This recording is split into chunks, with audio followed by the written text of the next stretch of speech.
આપનું હાર્દિક સ્વાગત કરું છું।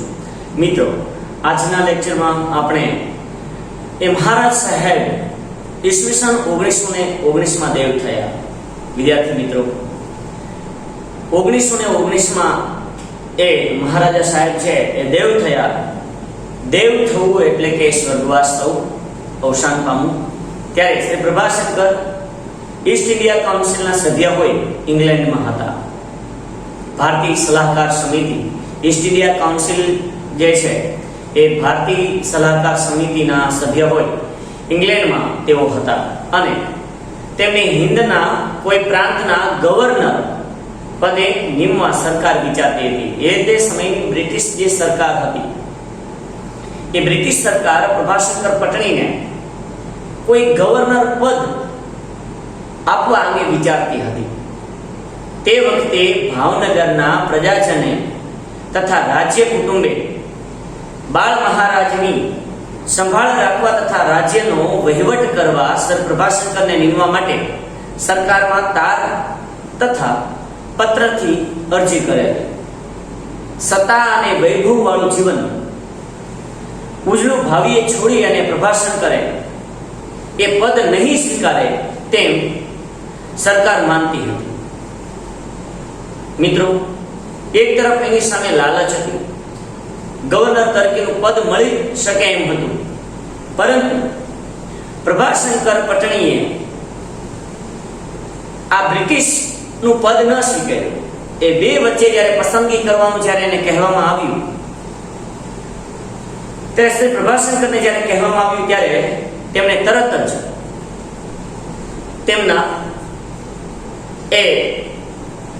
તેમણે ભાવનગર રાજ્યનું વાલીપણું સ્વીકાર્યું અને કારણ પૂછતા સરકારને જણાવ્યું કે ભાવસિંહજી મહારાજની ઈચ્છા હતી। ભાવસિંહજી મહારાજ જ્યારે દેવ થયા ત્યારે કે એમની ઈચ્છા હતી કે તેમના પાટવી કુંવરે મારા હાથ તળે ઉછરે। હાલ જ્યારે નામદારની હાજરી નથી, હયાતી નથી, એ ભાવસિંહજીની હાજરી નથી, ત્યારે મારી પહેલી ફરજ એ બને છે કે મારે આજ સ્વીકારવું જોઈએ। તો વિદ્યાર્થી મિત્રો, ગવર્નર પદને જે વ્યક્તિ ઠુકરાવી શકતા હોય અને ભાવનગરનું વાલી પણ ગણી શકાય, એ પછી તેઓ ભાવનગર રાજ્યના એડમિનિસ્ટ્રેટર ના પદ તરીકે આવ્યા। અને મિત્રો, એડમિનિસ્ટ્રેટર એટલે વહીવટી કરતા, તમને ખ્યાલ છે। હિન્દભરના દેશી રાજ્યોના એકમાત્ર ઉત્તમ સલાહકાર બન્યા। હિન્દભરના જે દેશી રાજ્યોના જે તે સમયના જે રજવાડાઓ હતા એ રજવાડાઓના એકમાત્ર ઉત્તમ સલાહકાર એ બન્યા। ઈસવીસન 1930-31 માં કાશ્મીરના મહારાણા હરિસિંહ ઢોગરાએ રાજ્યના પ્રશ્ન અંગે સર પ્રભાશંકરને આમંત્રી અને સલાહ આપી। કાશ્મીરનો જે પ્રશ્ન હતો તો એ સમયમાં એને આમંત્રણ આપ્યું હરિસિંહ ઢોગરાએ, જેનું પરિણામ ઘણી સરળતાથી સારું આવ્યું। આથી મહારાણાએ હરિસિંહ ઢોગરાએ એને કહ્યું કે ભાવનગર ખાબોચિયા જેવું છે, તમે જે ભાવનગરમાં જે વહીવટ કરો છો એ ભાવનગર એ તો ખાબોચિયા જેવું છે, આપના માટે ઘણું નાનું છે। આપ કાશ્મીરને કે પોતાનું કરો તો હું માસિક એટલે કે મહિને 5000 થી ઓછા નહીં આપું। એ સમયના 5000 વિદ્યાર્થી મિત્રો, આજથી 1930-31 ની વાત કરું છું, અને આપની યોગ્ય કે કદર કરીશ। આવું કોણે કહ્યું? હરિસિંહ ઢોગરાએ કહ્યું। શ્રી પ્રભાશંકરે ત્યારે શું કહ્યું કે મારા ઉપર આપ વિશ્વાસ ન રાખો તો હું આવું। મહારાણાએ પૂછ્યું, એવી શરત કેમ મૂકો છો કે તમારા ઉપર વિશ્વાસ ન મૂકો તો એ કેમ હું આવું? એવી શરત કે કેમ મૂકો છો? ત્યારે શ્રી પ્રભાશંકરે કહ્યું, ભાવનગરના મહારાજ ભાવસિંહજીએ મને આગળ આવ્યો। મિત્રો, જે વ્યક્તિએ ઉપકાર કર્યો હોય ને એનો ઉપકાર કોઈ દિવસ ભૂલાય નહીં, અને એ દેવ થયા। અત્યારે ભાવસિંહજી જે દેવ થયા ત્યારે સંતાનોના એમના જે સંતાનો છે એ મને સોંપતા ગયા છે। જો હું સત્તા કે ધનના લોભે હું બધું અહીંયા ધોબે એ ધનના લોભે એ બધું ભૂલી અને ફગાવીને કાશ્મીર આવું, તો હું આપને કે કાશ્મીર રાજ્યને વફાદાર રહું તો વિશ્વાસ આપે મારા પર ના રાખવો જોઈએ. આવા એ ઉત્તમ વક્તા, આવા સ્પષ્ટ વક્તા હતા. શ્રી પ્રભાશંકર માં નિસ્પૃહતા એટલે કે ઈચ્છા વગરનું તથા નિરાભિમાનપણું એટલે કે અભિમાન વગરનું, સાથે જ સત્યનિષ્ઠ અને પરહિત સાધકતા હતા. મિત્રો, એનામાં ગુણ હતા નિસ્પૃહતા, નિરાભિમાનપણું, સત્યનિષ્ઠ અને પરહિત સાધકતા જેવા એનામાં ઉમદા ગુણો હતા. આ એના લક્ષણો છે. તેની અંગે એમના પરિચયમાં જે કોઈ આવતા તે પછી રંગ હોય કે રાજા, રંગ એટલે કે ગરીબ, રંગ હોય કે રાજા, નોકર હોય કે બ્રિટનના મહાન અમલદાર, બાળક હોય કે પછી મોટી ઉંમરના, પણ તે દરેકને લાગતું કે પટણી જે છે, પ્રભાશંકર પટણી છે, પોતાના જ છે. બધાને એવું લાગતું. તેમનું વિશાળ હૃદય આ વાત સમજવાની વાસ્તવિક કુશળતાને લીધે અંગ્રેજ અમલદારને તેના ઉપરીઓ તરફથી સલાહ અપાવી. સમજો ખાસ મિત્રો, એનામાં એવી જે કુશળતા હતી અને અંગ્રેજ અમલદારો તેના ઉપરીઓ તરફથી અમલદારોને એવી સલાહ મળતી હતી કે if you have to differ from our fight with Mr. Prabhashankar, do it on paper. એટલે કે તમારે શ્રી પ્રભાશંકર સાથે જો મતભેદ હોય અને મતભેદ જો દર્શાવવો હોય અથવા તો એની સામે લડવું હોય તો એ કાગળ ઉપર જ કામ કરજો. Never discuss the point with him personally, otherwise he shall turn you to his opinion. કદી પણ તેને રૂબરૂ મળીને વાત કરશો નહીં તો એ તમને પોતાના મતના કરી નાખશે. એટલે કે પ્રભાશંકર જે કહે છે ને તમે એ જ કરશો. એટલે એની સાથે તમે જે પણ કંઈ કરો ને એ કાગળ ઉપર બધા ડોક્યુમેન્ટ ઉપર જ વાત કરવી, કાગળ ઉપર જ વાત કરવી. પૂજ્ય ગાંધીજી તથા પ્રભાશંકર રાજકોટ હાઈસ્કૂલમાં સાથે ભણતા, જે આલ્ફ્રેડ સ્કૂલ રાજકોટમાં છે. પૂજ્ય ગાંધીજી તથા પ્રભાશંકર પટણી એ સૌરાષ્ટ્ર આપણે રાજકોટ હાઈસ્કૂલમાં સાથે ભણતા ત્યારથી એમની પીછાણ એટલે ઓળખાણ. વિદ્યાર્થી મિત્રો, પરીક્ષામાં આ શબ્દ જે ખાસ પૂછાય છે, પીછાણ એટલે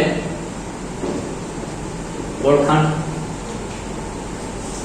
ગાંધીજી આફ્રિકામાં હતા ત્યારે તેમના કાર્યથી શ્રી પ્રભાશંકર વાકેફગાર હતા. એમને ખબર હતી. તેમના હિંદ આવ્યા પછી બંને ગાઢ મિત્રો બની ગયા. શ્રી પ્રભાશંકર ગાંધીજી પ્રત્યે માનથી જોતા હતા.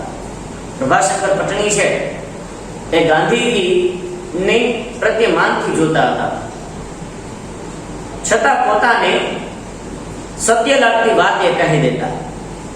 ઈસવીસન 1923 સત્યાગ્રહની લડતના નામે હિંસક તોફાનો નીકળી પડ્યા હતા. ત્યારે ગાંધીજીને રૂબરૂ મળીને તેમને વાત સમજાવતા કહેલું, આ તોફાનો આપણા અહિંસક સત્યાગ્રહના મૂળમાં ઘા થાય છે. આપની પ્રતિષ્ઠા કે ઘટી રહી છે, માન ઘટી રહ્યું છે. જગતની આંખે આપનું કાર્ય દંભ એટલે કે પોકળ દેખાય છે, ખોટું દેખાઈ રહ્યું છે તેવું બને છે. અને એવે સમયે એવે વખતે એ સત્યાગ્રહ પાછો ખેંચી લેવો તે હિમાલય જેવડી ભૂલ છે. મિત્રો, આ જે હિમાલય જેવડી ભૂલ છે એ ગાંધીજીએ આ વાત એમને ખરી લાગી. સત્યાગ્રહ પાછો ખેંચી લેવાયો અને ગાંધીજીએ નવજીવન મિત્રો નવજીવન, યંગ ઇન્ડિયા, હરિજન, આ એમના જે એ લેખ એ બધા પ્રકાશિત થતા હતા, એ નવજીવન પણ એમાંનું એક સામયિક છે. અને ગાંધીજીએ નવજીવનમાં હિમાલય જેવડી ભૂલ નામે લેખ લખ્યો.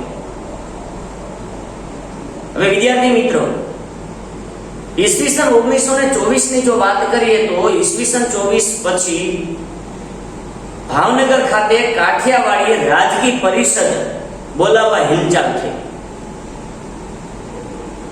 બ્રિટિશનું શાસન ભાવનગરમાં કાઠિયાવાડની રાજકીય પરિષદ એટલે કે સભા બોલાવવાની જ્યારે હિલચાલ થઈ, ત્યારે શ્રી પ્રભાશંકરે ના પાડીને ગાંધીજીને અમદાવાદમાં આશ્રમમાં કહેલું. ભાવનગરમાં હાલ બાળ મહારાજા છે, જે પહેલું રજવાડું આપ્યું એ કૃષ્ણકુમાર સિંહજી પોતે એ બાળ મહારાજા છે. મહારાજાને બીજા રાજ્યો સાથે રાજકીય તેમજ કૌટુંબિક સંબંધ છે અને ભાવનગરને આંગણે પરિષદ જ્યારે મળે અને એ પરિષદમાં બીજા રાજ્ય વિરુદ્ધ પાછો ઠરાવ કરવામાં આવે તો બીજા જે રાજ્યો વિશે અનુચિત એ ઠરાવ થાય તો રાજ્યોનો ભાવનગર સાથેનો સંબંધ બગડે. કારણ કે એ સમયમાં સ્ટેટ હતા અલગ અલગ. ભાવનગરને આંગણે આવું થાય તે માટે હું ના પાડું છું. પણ જો બીજા રાજ્યોની વિરુદ્ધમાં ઠરાવ ન કરવામાં આવે ને આપ પોતે પ્રમુખ થવાના હોય તો હું ખુશીથી ભાવનગરમાં પરિષદ તમે ભરી શકો છો. ગાંધીજીને કહે તમે પોતે જો પ્રમુખ થઈ અને ભાવનગરના જ્યારે આંગણે તમે બીજા રાજ્યોનો વિરુદ્ધ ભાવનગર સ્ટેટમાં ગોહિલવાડમાં બીજા રાજ્ય વિરુદ્ધ જો ઠરાવ પસાર કરવામાં ન આવે તો અને તમે પ્રમુખ તરીકે હો તો ખુશીથી તમે ભાવનગરમાં પરિષદ કે ભરી શકો છો. હું તમને બધી સગવડ અપાવીશ. અને એ પરિષદમાં વિદ્યાર્થી મિત્રો ભાવનગર વિરુદ્ધ જેને જે કહેવું હોય તે કહેવાની છૂટ છે. ગાંધીજી પાસે તે વખતે બીજા માણસો પણ હતા. ગાંધીજીએ શ્રી પ્રભાશંકરને હસીને પૂછ્યું કે ધારો કે મારા પ્રમુખ પદે ત્યાં પરિષદ ભરાય ને તેમાં બીજા કોઈ રાજ્ય વિરુદ્ધ ઠરાવ થાય તો તમે શું કરશો? તમે શું કરો? ત્યારે પ્રભાશંકરે જે જવાબ આપ્યો વિદ્યાર્થી મિત્રો એ સાંભળો. પ્રભાશંકરે હસીને કહ્યું, તો ભાવનગરની જેલ દૂધથી ધોવડાવીને તેમાં આપને પધરાવું ને હું આપની સામે કે બેસું સેવક તરીકે. અને મિત્રો ભાવનગરમાં જે સભા ભરાણી, ગાંધીજીએ પ્રમુખ પદ સ્વીકાર્યું, પરિષદ ભાવનગર ખાતે ભરાઈ ગઈ, પરંતુ કોઈ અનુચિત એ ઠરાવ પસાર કરવામાં આવેલો નહીં. 1926માં ગાંધીજી શ્રી પ્રભાશંકરના અંગત મહેમાન તરીકે ત્રાપજમાં હતા. ત્રાપજ નામનું ગામ છે મિત્રો. ઈસવીસન 1926માં શ્રી પ્રભાશંકરના અંગત મહેમાન તરીકે ગાંધીજીએ શ્રી પ્રભાશંકરના અંગત મહેમાન તરીકે ત્રાપજમાં રહેલા અને 12/3/1930 ના રોજ આશ્રમેથી ગાંધીજી દાંડી કૂચ માટે નીકળ્યા. ત્યારે તેની સાથે સર પ્રભાશંકર પણ હતા.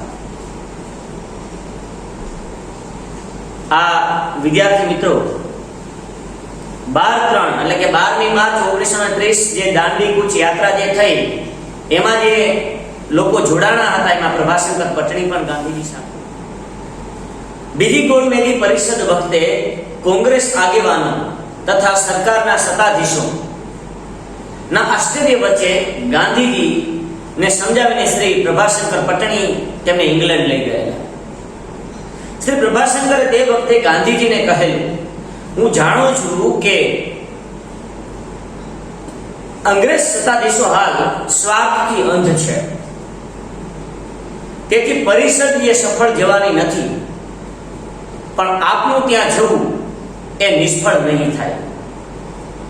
કારણ કે ત્યાં જવાથી ત્યાંની પ્રજા આપ વિશે કે હિન્દ વિશે ખરેખર વાકેફગાર એટલે કે માહિતગાર થશે અને આપણી જે માંગણી જે છે એ ન્યાયપૂર્વકની એટલે કે યોગ્ય છે એમ સમજશે અને તે હિન્દ માટે અનુકૂળ વાતાવરણ ઘડશે. ભલે અને વિદ્યાર્થી મિત્રો પછી બીજી ગોળમેજી પરિષદ એ નિષ્ફળ રહી, પણ ગોળમેજી પરિષદમાં શ્રી પ્રભાશંકરને પણ આમંત્રણ હતું. ત્યાંના એક સત્તાધીશે પ્રભાશંકર પટણીને કહેલું, શ્રી પ્રભાશંકર પટણીને કહેલું કે તમે સામાન્ય વ્યક્તિ નથી, સરકારને તમારા ઉપર વિશ્વાસ છે. કારણ કે આ અગાઉ બંદરી કરારનો જે કેસ એ જીતેલા, એટલે સરકારને તમારા ઉપર વિશ્વાસ છે ને ઈચ્છે છે કે કોઈના દબાણ વગર તમે સ્વતંત્ર પોતાનો અભિપ્રાય આપી શકો છો. અભિપ્રાય એટલે મત. પ્રભાશંકર પટણીને એવું કહ્યું એક સત્તાધીશે, બ્રિટિશ સત્તાધીશે, કે કોઈનાથી દબાયા વગર તમે સ્વતંત્ર અભિપ્રાય આપી શકો છો. ત્યારે સમજો મિત્રો પ્રભાશંકર પટણીએ શું કહ્યું, જોઈએ.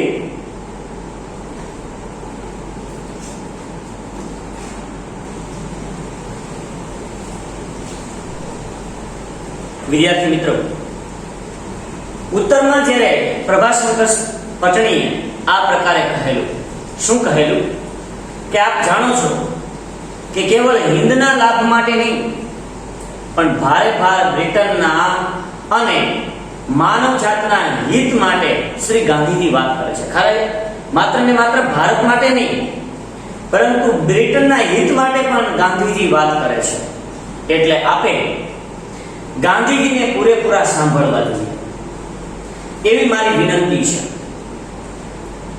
અમે અમારી અંગત વાત બોલીએ છીએ કારણ કે ભાવનગર સ્ટેટમાંથી આવતા હતા કે અમે અમારી અંગત વાત બોલીએ છીએ. જ્યારે ગાંધીજી એ સમગ્ર હિન્દની વાત માટે જ્યારે બોલે છે, આપ બીજાઓને મોટા બનાવીને પૂછો છો. સમજો ખાસ મિત્રો, આપ બીજાને મોટા બનાવીને જ્યારે પૂછો છો જેથી સામા માણસને એમ થાય કે હું કંઈક છું ને તેથી ગાંધીજી જુદા પડી નવી કે આડી વાત બોલે. અને મિત્રો તેથી સમાધાન ન થાય ત્યારે સરકાર કહે કે તમે અંદરો અંદર જો એક નથી ત્યારે અમે શું કરીએ? એવી પરિસ્થિતિમાં આપ મને ન મૂકો. હું બ્રિટન તથા હિન્દ બંનેના હિત ચાહું છું. એટલે ગાંધીજી જે કહે તેમાં મારી સંમતિ સમજજો. આ ઓલા સત્તાધીશને પ્રભાશંકર પટણીએ કહ્યું. એટલે કે તમારે ગાંધીજીને સાંભળવા. ગાંધીજી જે કહે તેમાં મારી સંમતિ કે તમારે સમજવું. એવી પરિસ્થિતિમાં આપ મને ન મૂકો કે હું બ્રિટન તથા હિન્દ બંનેનું હિત ચાહું છું. એટલે ગાંધીજી જે કહે તેમાં મારી સંમતિ કે તમારે સમજવી અને ગાંધીજીને સાંભળવા. તેના કથન એટલે કે શબ્દોને, એના વાક્યોને માન્યતા આપવી. તેમાં બ્રિટનનું હિત થશે તથા તેમજ તેનો મોભો વધશે, માન વધશે એવી મારી માન્યતા છે. હવે સમજો મિત્રો, આ બીજી ગોળમેજી જે પરિષદ ભરાણી એ શ્રી પ્રભાશંકર સમજતા હતા કે ગોળમેજી પરિષદ નિષ્ફળ જવાની છે, પણ ભારતને થોડા વર્ષોમાં જે સ્વતંત્રતા મળવાની જ છે. આથી ગોળમેજી પરિષદ વખતે શ્રી પ્રભાશંકરે એક બીજું કાર્ય કર્યું. આથી ગોળમેજી પરિષદ વખતે શ્રી પ્રભાશંકરે એક બીજું કાર્ય કર્યું કે ગાંધીજી કદી ફોટો પડાવવા માટે ઊભા રહેતા નહીં. ગાંધીજી ક્યારે ફોટો પડાવવા માટે ઊભા રહેતા નહીં, પણ શ્રી પ્રભાશંકરે ગાંધીજીને એક વિનંતી કરી અને ગાંધીજીએ એ માની પણ ખરા. તે એ હતી કે ઇંગ્લેન્ડના એક નામી ચિત્રકાર ઇંગ્લેન્ડના ખૂબ જ મોટા જે ચિત્રકાર સર ઓસ્વાલ્ડ બિર્લી, સર મહાન જે ચિત્રકાર છે સર ઓસ્વાલ્ડ બિર્લી, સર ઓસ્વાલ્ડ બિર્લી પાસે મિત્રો ગાંધીજી નિત્ય એટલે કે દરરોજ 1 કલાક જઈને સ્થિર ઊભા રહે અને તે ચિત્રકાર તેમનું તૈલચિત્ર તૈયાર કરી આપે. મિત્રો ગાંધીજીએ લગાટ એટલે કે સતત 8 દિવસ સુધી એ રીતે પોજ આપ્યો. પોજ એટલે શું વિદ્યાર્થી મિત્રો? સમય જે તમને શબ્દસમૂહમાં જે પૂછાય, પોજ એટલે ચોક્કસ સ્થિતિમાં બેસવું તે, ચોક્કસ સ્થિતિમાં બેસવું તે. અને તે તૈલચિત્ર જે વિદ્યાર્થી મિત્રો પોતાના ખર્ચે તૈયાર કરાવી પ્રભાશંકરે પોતાના ખર્ચે તૈયાર કરાવી શ્રી પ્રભાશંકર હિન્દ લાવેલા કે ભારતમાં લાવેલા, પણ એ પેટી ખોલાવી ન હતી. પરંતુ એને જે પેટીમાં જે ચિત્ર આખું જે મૂકેલું હતું એ પેટી એને ખોલાવી ન હતી અને પોતાનો અંતકાળ જાણી અને પોતાનો અંતકાળ નજીક જોઈ અને તેમણે એ પેટી પોતાના જ્યેષ્ઠ પુત્ર, જ્યેષ્ઠ એટલે મોટા પુત્ર શ્રી અનંતરાય, એના શ્રી પ્રભાશંકરને એમ લાગ્યું, એનો અંતકાળ જાણી એને એમ લાગ્યું કે હવે મારું કઈ નક્કી છે નહીં અને એનું જે શરીર ઢળતું જતું હતું અને પોતાના મોટા પુત્ર શ્રી અનંતરાયને એને આ સોંપ્યું. આમાં પૂજ્ય ગાંધીજીનું લાઈફ સાઈઝનું તૈલચિત્ર છે. તે ભારતને જ્યારે સ્વતંત્રતા પ્રાપ્ત થાય ત્યારે તેની વડી ધારાસભાને ભેટ આપવાનું છે. વડી ધારાસભાને ભેટ આપવાનું છે, આવું પ્રભાશંકર પટણીએ કહેલું. ત્યારબાદ ઈસવીસન 1947માં ભારતને સ્વતંત્રતા મળી ત્યારે શ્રી પ્રભાશંકર પટણીના જે જ્યેષ્ઠ પુત્ર અનંતરાય આ વડી ધારાસભા જે વિદ્યાર્થી મિત્રો શબ્દ આપણે જોયો, એ વડી ધારાસભા જે છે એટલે કે મુખ્ય પરિષદ, અને જે તેલ રંગીય જે ચિત્રો બનાવેલા હતા, જે તેલ ચિત્ર શબ્દસમૂહમાં જે પૂછી શકાય, તેલ રંગોથી બનાવેલ ચિત્ર, તેલ રંગોથી બનાવેલ ચિત્ર જે શ્રી અનંતરાયે તે તેલ ચિત્ર વડી ધારાસભામાં તારીખ 28/8/1947 ના રોજ 28/8/1947 ના રોજ ડોક્ટર રાજેન્દ્ર પ્રસાદના હાથે ખુલ્લું મુકાવેલું. જે સર ઓસ્વાલ્ડ બિર્લીએ જે ચિત્ર બનાવેલું હતું ગાંધીજીનું પૂર્ણ સાઈઝનું, લાઈફ સાઈઝ એટલે પૂર્ણ સાઈઝનું જે ચિત્ર બનાવેલું હતું એ જે પેટીમાં પેક કરીને જે લઈ આવેલા અને મિત્રો ક્યારેક ખોલેલું પણ નહીં અને પ્રભાશંકરનો અંતકાળ એને ખબર હશે અને એના જે દીકરા જે જ્યેષ્ઠ પુત્ર અનંતરાયને એ ચિત્ર જ્યારે ભારત દેશ આઝાદ થયો ત્યારે વડી ધારાસભામાં જે મુખ્ય પરિષદમાં ડોક્ટર રાજેન્દ્ર પ્રસાદના હાથે એ ખુલ્લું મુકાવેલું. આવી દીર્ઘ દ્રષ્ટિવાળા, દીર્ઘ દ્રષ્ટિ એટલે કે લાંબી નજર, મોટું વિચારના, કલ્યાણકારી વિચારધારા ધરાવતા લોકહિત સાધક શ્રી પ્રભાશંકર ના નિષ્પૃહ નિરાભિમાન માનસનો સ્પષ્ટ ખ્યાલ તેના નીચેના શબ્દોથી આપણને આવશે. એટલે જે હું શબ્દો બોલીશ એનાથી તમને ખરો ખ્યાલ આવશે. તેમનું જીવન ચરિત્ર ન લખવાની વાત કરતા તેમણે કહેલું છે, એમનું જીવન ચરિત્ર ન લખવા વિશે વાત કહેલી છે. ખરી હકીકત તો એ છે કે મહારાજા ભાવસિંહજીને હું જડી ગયો એટલે કે મળી ગયો. મહારાજા ભાવસિંહજીને હું મળી ગયો અને તેના વિશ્વાસને લઈને, મહારાજા ભાવસિંહજીને મારા ઉપર એટલો અતૂટ વિશ્વાસ હતો અને એના વિશ્વાસને લઈને મારામાં જે શક્તિઓ હતી તે બહાર આવી. હું માનું છું કે મારા જેવા ઘણાય છે, મારા જેવા પ્રભાશંકર ઘણાય છે, માત્ર એને મહારાજા ભાવસિંહજી મળ્યા નથી. તો મિત્રો આવા રાજા ભાવસિદ્ધિ દેવા જે રાજા હોય ને તો પ્રભાશંકર તો ઘણા છે મિત્રો. આવો ખ્યાલ, સ્પષ્ટ ખ્યાલ એ પ્રભાશંકર પટણીનો હતો. Thank you very much. ધન્યવાદ.